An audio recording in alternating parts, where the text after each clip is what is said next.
اعوذ باللہ من الشیطان الرجیم بسم اللہ الرحمن الرحیم الحمدللہ الذی ہدانا لہذا وما کننا لنہتدی لولا ان ہدانا اللہ، یعنی تمام تعریفیں اللہ رب العزت کے لیے ہیں جس نے ہمیں ہدایت کی راہ دکھائی، اور اگر اللہ ہمیں اس کی راہ نہ دکھاتا تو ہم کچھ بھی کر نہ پاتے۔ اللہم صلی علی سیدنا و مولانا محمد عدد ما فی علم اللہ صلاۃ دائمۃ بدوام ملک اللہ۔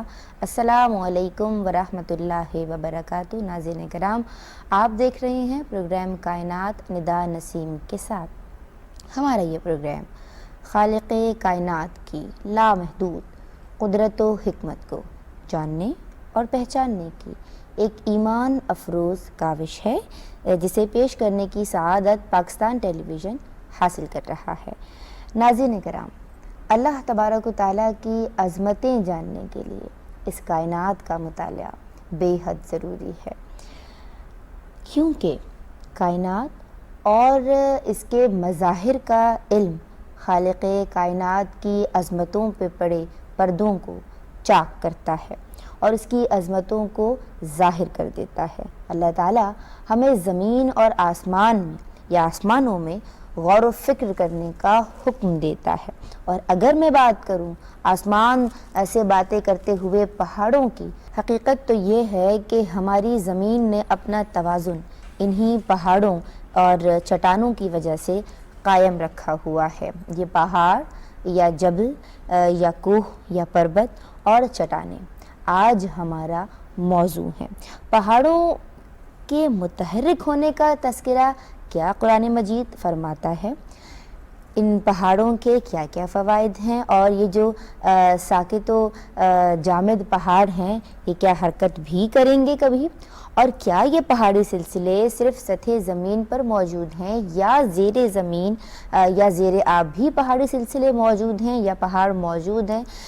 ایسے اور ان جیسے بہت سے سوالات جو ہماری سوچوں کو الجھائے ہوئے ہیں، آج ہم ان تمام کے جوابات حاصل کرنے کی، ان سوالات کی کوشش کریں گے، اور اس مقصد کے لیے ہم نے اپنے اسٹوڈیوز میں مدعو کیا ہے بہت ہی محترم مہمانان گرامی کو، اور ان کا تعارف میں آپ تمام سے کروا دوں۔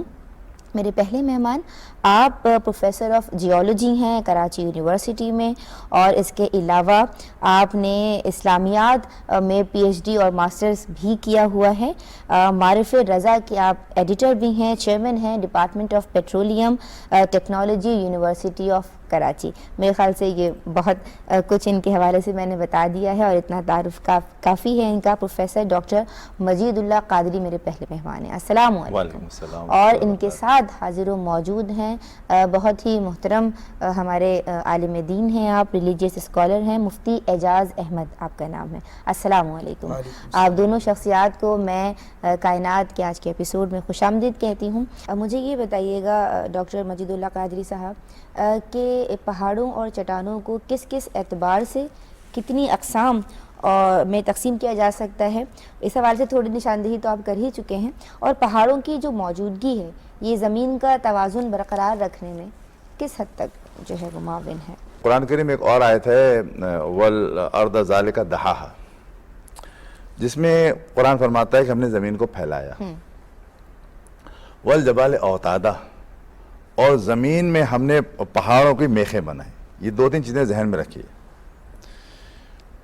شروع میں نے بتایا تھا کہ نیچے اس کرسٹ کے نیچے سے ہم کرسٹ بھی دو ٹرم استعمال کرتے ہیں۔ ایک وہ جہاں سمندر ہے، جو آج سمندر نظر آ رہا ہے، ضروری نہیں کہ وہاں پر صرف سمندر، وہاں راکس بھی ہیں۔ جو سمندر ہے اس کے نیچے جو یہ کرسٹ ہے وہ اوشانی کرسٹ کہلاتی ہے۔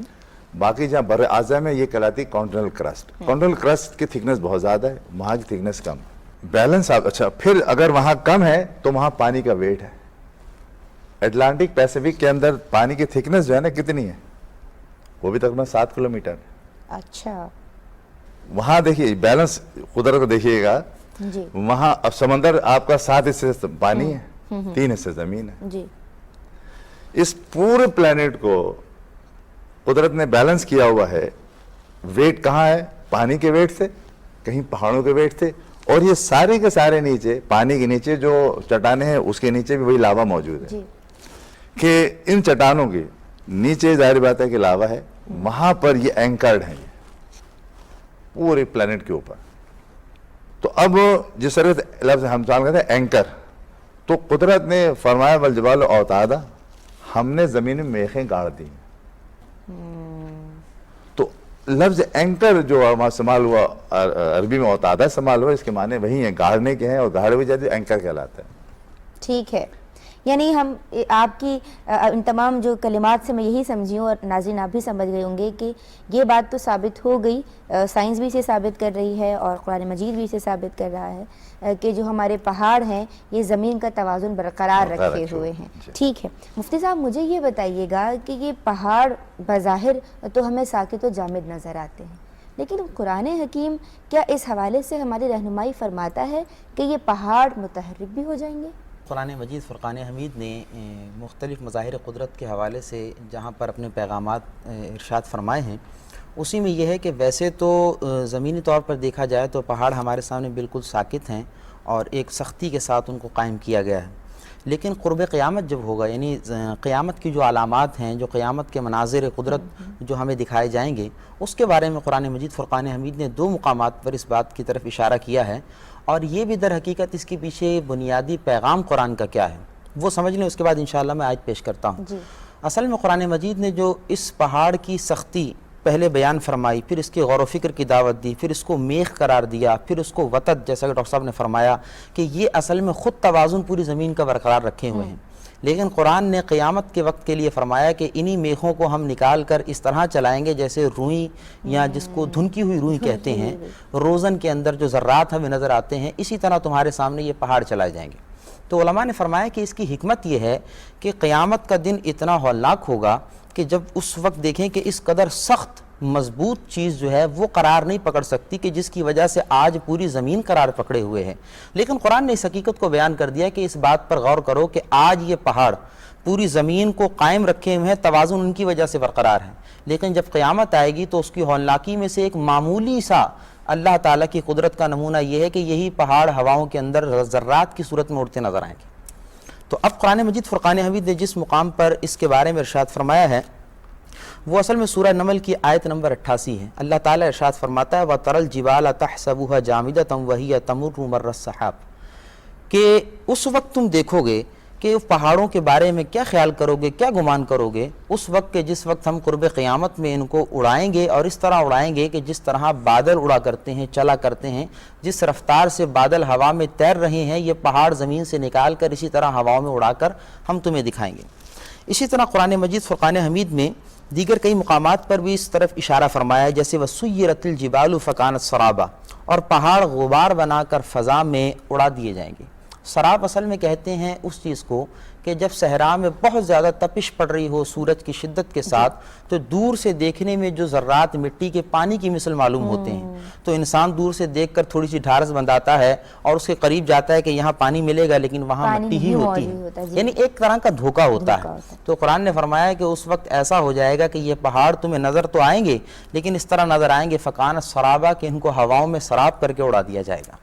تو یہ اصل میں اللہ تعالیٰ کی قدرت کا کامل ترین نمونہ ہے کہ اللہ نے فرمایا کہ اگر میں آج زمین کے اندر جو توازن قائم رکھنے کے لیے میں نے پہاڑوں کو بنایا ہے, تو یہ بھی میری ہی قدرت ہے, اور قیامت میں ان کو اکھاڑ کر ہواؤں میں چلا دوں گا, یہ بھی میری ہی قدرت ہے.